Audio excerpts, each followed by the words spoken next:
When my stepfather looked across the conference table and told me I did not have the instincts to lead the development division I had kept out of legal trouble for 4 years, I did not argue. I closed the binder in front of me, thanked him for the clarification, and slid my resignation letter beside his coffee.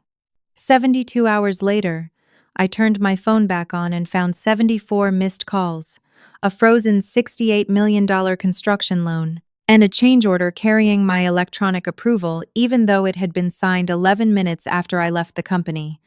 My name is Ava Collins. I was 29 years old, and until that Thursday afternoon, I had spent most of my adult life being the dependable daughter in a family that rewarded confidence more than competence. Northline Communities developed assisted living campuses throughout the Carolinas. My stepfather, Robert Vance, had founded the company before he married my mother, and he liked to tell people he built everything with instinct, handshakes, and nerve. What he never mentioned was that lenders had grown less interested in instinct after the housing crash. State regulators no longer accepted handshakes, and nerve did not reconcile contractor invoices. That was my job.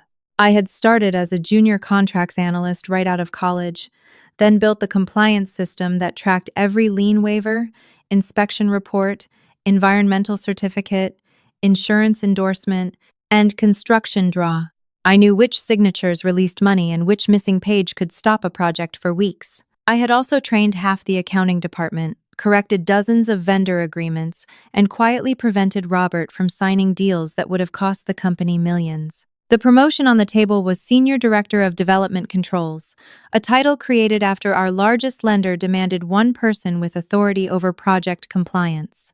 I had written the job description because Robert told me to. I had designed the reporting structure, selected the software, and prepared the 90-day plan. Then he gave the position to my stepsister, Tessa. She sat beside him in a cream-colored suit, one ankle crossed over the other, wearing the small, satisfied smile she always tried to hide whenever our parents chose her. Tessa was 32, charming, fearless, and talented at making a room feel as though something important had happened even when she had contributed nothing. She had joined Northline 18 months earlier after her event planning business failed. I had helped her prepare for the interview, rewritten her resume, and convinced the operations team to give her a chance in community relations. Now Robert pushed my performance review aside and said, "You are excellent with details, Ava, but this role requires executive presence. Tessa knows how to move people. She sees the whole field." Tessa leaned toward me and lowered her voice as though offering comfort. "Nothing really has to change between us. You can keep managing the lender packages and the compliance calls. I'll handle the board and the public-facing work." I looked at her, then at Robert.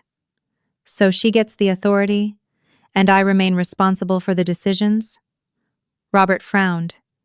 "Do not make this adversarial. Your sister has a daughter to raise. She needs stability, and frankly, she is better suited to leadership." There it was, the sentence beneath every family decision I had known since my mother married him. Tessa needed more because Tessa had Lily. Tessa deserved another chance because Tessa had been through a divorce. Tessa's mistakes were pressure. Mine were character flaws. My mother had called me the night before and said, "Please do not compete with her over this. You have savings. You are young. You can wait." I had asked why my life was always the one expected to wait, and she had gone quiet long enough to answer without words. In the conference room, Robert continued explaining how valuable I would remain under Tessa's leadership. I listened until he finished. Then I unclipped my security badge and placed it on top of the resignation letter. "My final compliance memorandum is already in the shared drive," I said. "It identifies 3 unsigned change orders, 2 unresolved lien claims, and the lender restrictions on the Lakeshore project. My access ends at 5 today. Everything belonging to Northline is documented." Robert stared at the letter. "You cannot resign in the middle of a major financing cycle." "I can, and I just did." Tessa's smile disappeared. "Ava, stop. You are being emotional." "No," I said. "For the first time, I am being exact." I spent the next 2 hours completing a clean handoff. I did not delete a file, lock an account, or hide a password. I sent the General Counsel, Chief Financial Officer, and Lender Representative a final status report. The subject line was simple: open items requiring authorized approval. In bold at the top, I wrote that no one should submit the pending Lakeshore change orders under my credentials and that my authority ended at 5 o'clock. At 4:59, I logged out, carried one small box to my car, and left the building while Robert stood behind the glass wall of his office pretending not to watch. I turned off my phone because I knew what would come first. Not an apology, not a question about why I had reached my limit. They would call to make my resignation convenient for them. I spent Friday changing the locks on my apartment because Tessa still had an old emergency key. On Saturday, I took a long walk through Freedom Park, ate lunch alone, and realized I could finish a meal without checking construction emails. On Sunday, I slept until 9 and woke with the strange sensation that I had forgotten something, then understood the thing I had forgotten was panic. Monday morning, I made coffee, plugged in my phone, and watched the screen fill with notifications so quickly it stopped responding. There were calls from Robert, Tessa, my mother, the chief financial officer, Northline's attorney, 2 project managers, and a number I recognized as Eleanor Shaw, the compliance director for Atlantic Community Bank. The messages shifted from commanding to pleading as the hours progressed. Call me immediately. The lender has suspended the draw. There is a problem with your approval certificate. Tessa says you authorized the change order. Contractors are threatening to leave the site. Your mother is worried sick. One voicemail from Robert said, "You have made your point. Come back today, and we can discuss the title." That sentence told me more than the rest. They did not believe I had left because of the title. They believed I was performing a negotiation. Before I could call Eleanor, someone pounded on my door. Through the peephole, I saw my mother, Tessa, and Lily standing in the hallway. Lily was 8, carrying a purple backpack and looking embarrassed to be there. I opened the door but kept the chain fastened. "Why is Lily with you?" I asked. Tessa folded her arms. "Because her school called. My tuition payment bounced after the bank froze our accounts connected to the project investigation." My mother moved closer to the opening. "Sweetheart, please let us in. This has gone far enough. Lily can come in," I said. "You two can wait downstairs." Tessa's face tightened. "Do not use my daughter to punish me. You brought her to my door during a business dispute." Lily looked down at her shoes.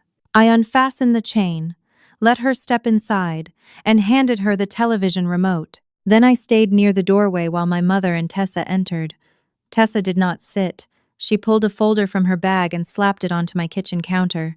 "The lender froze the Lakeshore draw because of a change order. They are claiming your approval may be invalid.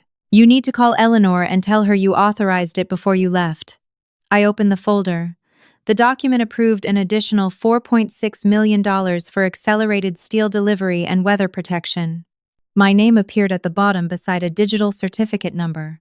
I had reviewed an earlier draft and rejected it because the vendor documentation was incomplete. The date beside my signature was Thursday at 5:11 p.m., 11 minutes after my access had ended. I looked at Tessa. "Who submitted this?" "I did, but you had already reviewed the work. I rejected it. You asked for revisions, which were never provided." My mother touched my shoulder.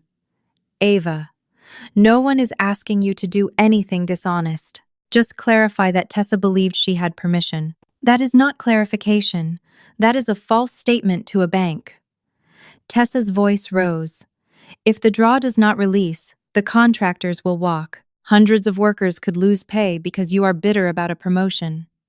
I glanced toward the living room, where Lily was pretending not to listen. "Lower your voice." Tessa leaned closer. "You always do this. You hide behind rules and act morally superior while everyone else has to live in the real world. The real world is exactly why banks require proof before releasing millions of dollars." I turned to my mother. "Did Robert tell you the document was signed after I resigned?" Her eyes moved toward Tessa. "That was enough." "Ava," she said carefully, "your stepfather has put everything into this company. If the lender believes fraud occurred, It could destroy him. Then he should be concerned about whoever used my credentials. Tessa's confidence faltered. Nobody used your credentials. The system carried over your certificate because you were the original reviewer. That is not how the system works. She looked away for half a second. I had trained her badly enough to know when she was improvising. I picked up my phone and called Eleanor Shaw while they stood there. Eleanor answered on the first ring. Ava, are you safe? The question changed the temperature in the room. Yes. Tessa and my mother are here. I have the change order in front of me. Do not sign anything and do not make any statement about authorization, Eleanor said. Our security team found a manual credential override after your departure. We also found discrepancies in 3 prior vendor invoices. I need you to meet me and an outside forensic accountant this afternoon. Tessa reached for my phone. I stepped back.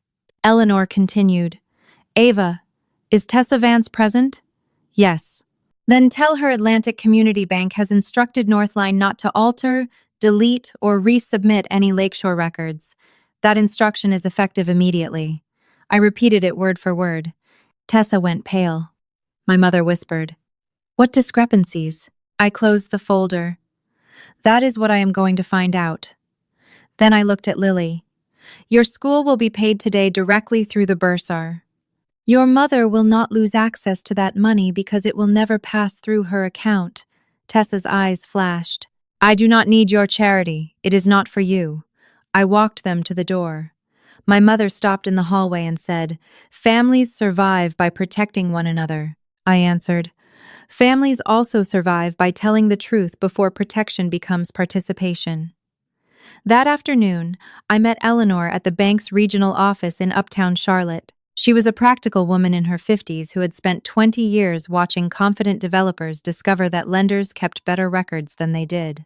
With her was Marcus Lee, an independent forensic accountant retained by the bank, and Daniel Ortiz, a 24-year-old accounts payable clerk from Northline who looked as though he had not slept. Daniel had worked 2 desks away from me. He was quiet, meticulous, and routinely ignored by executives until they needed him to find something. He placed a flash drive on the table. I copied these before the network administrators restricted my access, he said. I did not know whether I was allowed to, but Tessa told me Friday night to replace 3 invoices in the project folder and delete the earlier versions. I kept both. Marcus opened the files on an isolated laptop. The original invoices came from Piedmont Steel and totaled $6.8 million. The replacement showed $9.1 million, with the difference categorized as expedited procurement, weather risk, and specialty handling. The banking information on the replacement invoices did not match Piedmont Steel. The account belonged to Blue Cedar Advisory, a limited liability company formed 9 months earlier. Eleanor slid a corporate registration report toward me. Blue Cedar's mailing address was a private mailbox 2 blocks from Tessa's apartment, and its registered manager was a former college roommate of hers. This is not proof she owns it, Marcus said, but it is enough to require explanation, Daniel swallowed. There is more. Mr. Vance approved 2 payments to Blue Cedar on another project last fall. Tessa told me they were consulting fees. When I asked for a contract, she said the agreement was verbal and that family companies sometimes had to move faster than paperwork. Robert had spent years telling me no lender understood the urgency of development. I had assumed his shortcuts came from impatience. Looking at the records, I understood some shortcuts had destinations. Marcus traced the payments through Northline's general ledger. Blue Cedar had received $1.7 million over 11 months. Several days after each payment, money moved from Blue Cedar to accounts connected with Tessa's event planning debts, Robert's personal bridge loan, and a marina where Northline kept a company boat that no project had ever used. Eleanor asked me to explain the approval process. I walked them through it slowly. A compliant change order required contractor support, architect certification, lien documentation, cost coding, and 2 approvals. I could recommend release, but only the chief financial officer could authorize the draw. My electronic certificate could not transfer from a draft to a new document without my password and a rotating code from my phone. Marcus looked at me. Did anyone have physical access to your phone Thursday? I thought about the conference room, my desk, and the 2 hours I spent packing. Then I remembered Tessa appearing beside me while I was printing my resignation memorandum. She had set her own phone near mine and said she wanted a picture of us before things became too dramatic. I had refused. A few minutes later, I had gone to the supply room, leaving my phone charging behind my monitor. Possibly for 3 or 4 minutes, I said. Eleanor asked whether my phone used preview notifications. It did. A login request could have displayed a code on the locked screen. The bank's security logs showed my username had been used from Tessa's workstation at 4:57 p.m. The first attempt failed. At 4:58, the password was accepted. At 5:02, a new device was enrolled using a verification code. At 5:11, the change order was signed. My stomach tightened. Not because the pattern surprised me, but because it was so deliberate. Tessa had not simply made a desperate choice after I left. She had prepared to use my identity before I walked out. Then Marcus found the item that changed the investigation from inflated billing to attempted framing. In a recovered email draft, Tessa wrote to Robert, "Once the draw clears, Ava's certificate is on the final package. If the bank questions the vendor, we can show she reviewed every version and left without completing the transition." Robert had replied, "Keep this off email. We will address it verbally." He had not objected to the plan. He had objected to the record. I sat back and stared through the conference room window at the afternoon traffic below. Eleanor gave me time before speaking. "The bank has scheduled an emergency meeting tomorrow. Northline's board, council, and insurers will attend. Robert is demanding that you appear." "Of course he is. He says this can be resolved if you certify that the signature reflected prior authorization." Marcus closed the laptop. "Do not underestimate what they may offer you. They may call it a promotion, a settlement, or a chance to protect employees. The purpose will be the same. They need your credibility attached to that document." Daniel looked ashamed. "I should have said something sooner." "You are saying it now," I told him. "And you preserved the original records." Eleanor outlined the next steps. The bank would maintain the freeze but release limited funds directly to verified contractors, so hourly workers were paid. An independent monitor would control future disbursements. Northline's board would receive the evidence in the meeting. Any criminal referral would be made after counsel and investigators reviewed the records, not during some dramatic confrontation. That mattered to me. I did not want a spectacle. I wanted a process that could survive scrutiny. Before we left, I asked Eleanor one question. "If I cooperate, can Robert claim I caused the project failure by resigning?" She answered without hesitation. "Your resignation did not create forged documents. It created the moment when they could no longer ask you to clean them up quietly." The next morning, the emergency meeting was held at Atlantic Community Bank rather than Northline's office, which meant Robert did not control the room. He arrived with Tessa, my mother, 2 corporate attorneys, Northline's chief financial officer, and 4 board members who looked furious at being summoned before 8. I arrived with my own attorney, Eleanor, Marcus, and Daniel. Robert watched Daniel enter and understood immediately that the meeting would not follow his script. Still, he tried. "Before everyone destroys a healthy company over a misunderstanding," he began, "I want to acknowledge that Ava has been an important employee and that emotions were mishandled last week." My attorney, Rachel Kim, leaned toward me and whispered, "He is building a settlement record. Let him finish." Robert continued, "The board has authorized us to offer Ava the senior director position, effective immediately, along with a substantial salary adjustment. In return, she will confirm that the Lakeshore approval reflected work completed before her resignation and assist us in restoring lender confidence." Tessa kept her eyes on the table. My mother looked at me with hope, as though she believed the title would erase the theft of my identity. I asked, "Are you saying the certificate was valid?" One of Northline's attorneys answered, "We are saying the substantive review occurred while you were employed, even if the final administrative act occurred afterward." Eleanor placed the access log on the screen. The final administrative act included a new device enrollment from Miss Vance's workstation. Tessa spoke for the first time. Ava left without finishing the file. I believed I had implied authority to complete it. Using her password? Eleanor asked. She had shared access before. No, I said. I had not. Robert raised his hand. This technical argument is distracting from the larger issue. The project needs funding. Families, employees, and residents are depending on us.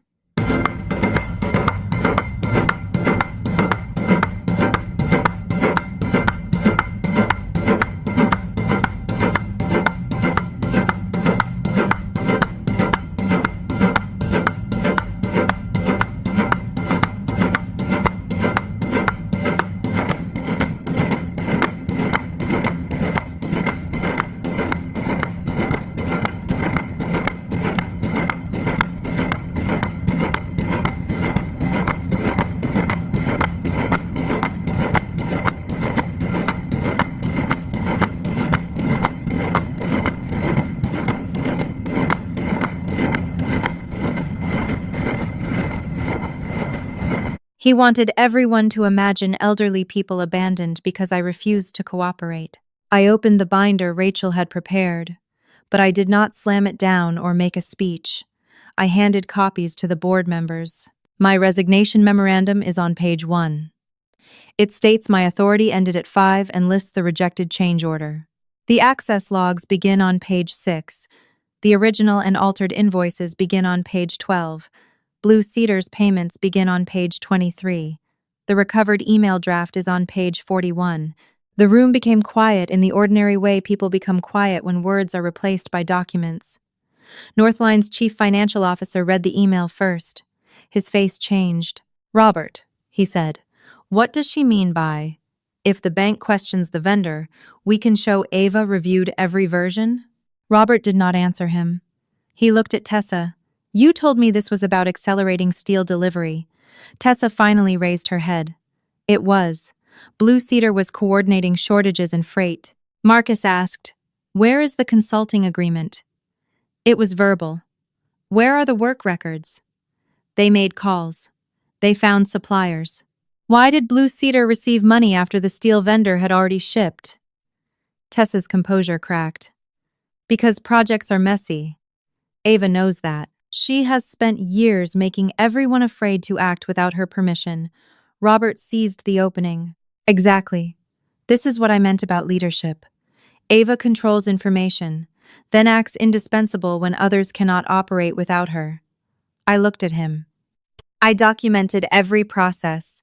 You ignored the documentation when it did not support the payment you wanted. My mother whispered. Ava, please do not do this here. Rachel turned toward her. Mrs. Vance, this is a lender meeting concerning potential financial misconduct. It is exactly where this must be discussed. Tessa's attorney asked for a recess. Eleanor denied it until the bank's conditions were stated. She informed the board that the main draw would remain frozen. Verified payroll and contractor obligations would be paid through controlled accounts, and Northline would lose unilateral authority over Lakeshore until the review ended. The board chair, a retired banker named Susan Caldwell, asked Robert whether he had known Blue Cedar's ownership was connected to Tessa. He said he knew it belonged to an acquaintance but considered the relationship immaterial. Susan asked whether he had approved the payments. He said he had relied on Tessa. She asked whether he had read the email draft suggesting my certificate would absorb scrutiny. He insisted he had told Tessa not to put unverified ideas in writing. That is not what you wrote, Susan said. You wrote, keep this off email. Robert's confidence finally gave way to anger. He turned to me. You have wanted this company since the day you came into our family. You could have solved this privately. I felt the old reflex rise in me, the need to explain I had never wanted his company, only fair treatment. Then I recognized that explanation was another form of service. I tried to solve problems privately for years, I said. That is how they became this large. Susan called for the Northline board to meet separately. 20 minutes later, She returned and announced that Robert was suspended as chief executive pending investigation. Tessa was placed on administrative leave, and the company's general counsel had been directed to preserve all records and cooperate with the lender. The board appointed the chief financial officer as interim president under independent oversight. No one was arrested. No one was dragged from the room. The consequences were quieter and, for that reason, more real. Robert's building access was disabled. Tessa surrendered her company laptop. Their attorneys began speaking in low voices about preservation notices, insurance carriers, and regulatory disclosures. Then Susan turned to me. Ava, Northline would still like to discuss your return under new leadership. I had imagined that moment many times during the previous 4 years. I had imagined accepting the title and walking into Robert's office while he carried a box out. Standing there, I felt nothing that resembled triumph. I only felt certain. No, I said. I will assist the investigation as required, but I will not return. Robert stared at me as though refusal was the first language he had never learned to translate. My mother began crying. Tessa said, "What happens to Lily if I lose everything?" I answered, "Her school account is funded through the end of the year. Her health insurance premium will be paid directly for 6 months. After that, you will need to make a plan with your attorney and her father. I will help Lily. I will not finance your defense or sign a false statement." She looked at me with hatred and relief at the same time, because she understood I had separated her daughter from her choices. Over the next 6 months, the facts moved more slowly than anger ever does. The forensic review found that Blue Cedar had billed Northline for services it could not document, and that part of the money had been used to cover Tessa's personal debts. It also found that Robert had diverted project funds to hide a cash shortage caused by 2 failing developments. The board terminated both of them. Northline's insurer denied coverage for certain losses because senior executives had participated in the conduct, and the company entered a restructuring agreement with its lenders. It did not collapse. The Lakeshore project continued under independent supervision. Contractors were paid, and no residents lost housing because the building had not yet opened. That outcome mattered to me more than watching the company burn. Robert had always treated survival as proof that his methods were justified. Instead, Northline survived only after removing him from control. The state licensing division opened an administrative investigation. Federal authorities reviewed the altered draw request and the use of my credentials. Months later, Tessa accepted a plea agreement related to identity misuse and submitting false records to a financial institution. She received probation, restitution, and community service rather than prison. Robert was not criminally charged on the same counts, but he faced civil claims, lost his ownership voting rights under the restructuring, and sold the lake house to satisfy part of the settlement. The consequences were serious, but they were tied to what each person had actually done. My mother moved into a smaller home and spent several months calling me from new numbers after I blocked the old ones. Her messages followed a pattern. First, she said Robert had made mistakes but loved me. Then she said Tessa was fragile and needed her sister. Then she said I was punishing the whole family for one bad decision. Finally, she said, "I do not recognize the woman you have become." I listened to that message twice before deleting it. She was right. She recognized the daughter who absorbed pressure, translated chaos into spreadsheets, and made everyone else look responsible. She did not recognize a daughter who allowed adults to live with the results of their own signatures. I met her once at a cafe because I wanted the boundary spoken, not merely implied. She arrived with printed photographs of family vacations and placed them between us. "You used to be so close to Tessa," she said. "I used to solve things for Tessa," I replied. "That is not the same as closeness." She asked whether I would help pay Robert's legal bills. I said no. She asked whether I would let Tessa move into my apartment. I said no. She asked whether Lily could still visit. I said yes, provided the schedule went through Lily's father and no one used the visits to send messages or requests. My mother stared down at the photographs. "How can you separate people like that?" "Because Lily is a child. Tessa is not." For once, my mother had no answer. She began seeing a therapist several weeks later, though I did not treat therapy as an apology or proof of change. We spoke occasionally. When she tried to return to guilt, I ended the call. When she spoke honestly, I stayed.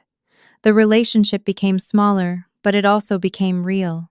I did not become the overnight owner of a glamorous company, and no investor handed me millions because I had survived a boardroom meeting. Eleanor offered me a position at Atlantic Community Bank as Assistant Vice President for Construction Risk, and I accepted after negotiating the authority, support, and reporting structure in writing. My first assignment was not dramatic. I reviewed a delayed renovation in Greenville and discovered that a subcontractor's insurance certificate had expired. We corrected it before anyone was hurt or any money was released. At Northline, that kind of prevention had been invisible. At the bank, it was understood as the work itself. Daniel joined our team several months later after Northline's new management recommended him. He had expected to be blamed for preserving the files, but the board credited him with preventing greater losses. On his first day, he asked why I had trusted him in the meeting. I told him, "You brought the original records even though powerful people told you to replace them. That is what trust looks like before anyone knows the outcome." Lily visited me every other Saturday. We went to the library, baked terrible cookies, and talked about school.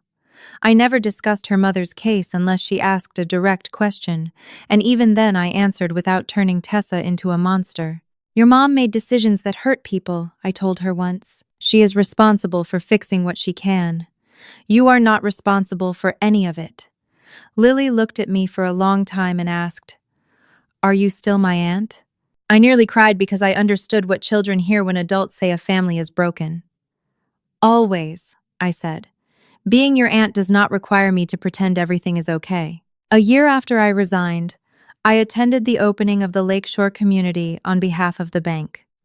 The project had finished late, but safely. The board had replaced Northline's old leadership, and the new president thanked the contractors, nurses, inspectors, and finance staff instead of praising one visionary man. I stood near the back while residents and their families toured the building. Susan Caldwell found me after the ceremony and said, "You know, Robert told everyone this place existed because he was willing to take risks." I looked through the windows at the courtyard, where an elderly couple sat beside a newly planted maple tree. "Some risks belong to the person taking them," I said. "Others get handed to employees, lenders, and families who never agreed." On the drive home, my phone rang once. It was my mother. She did not ask for money or mention Robert.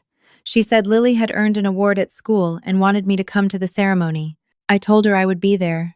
Then I drove the rest of the way in silence, not the anxious silence of someone waiting for the next demand, but the calm silence of a life that finally belonged to me. For years, I believed being needed was the same as being valued. I believed a good daughter, a loyal sister, and a dependable employee proved her love by preventing every consequence. What I learned was simpler and harder.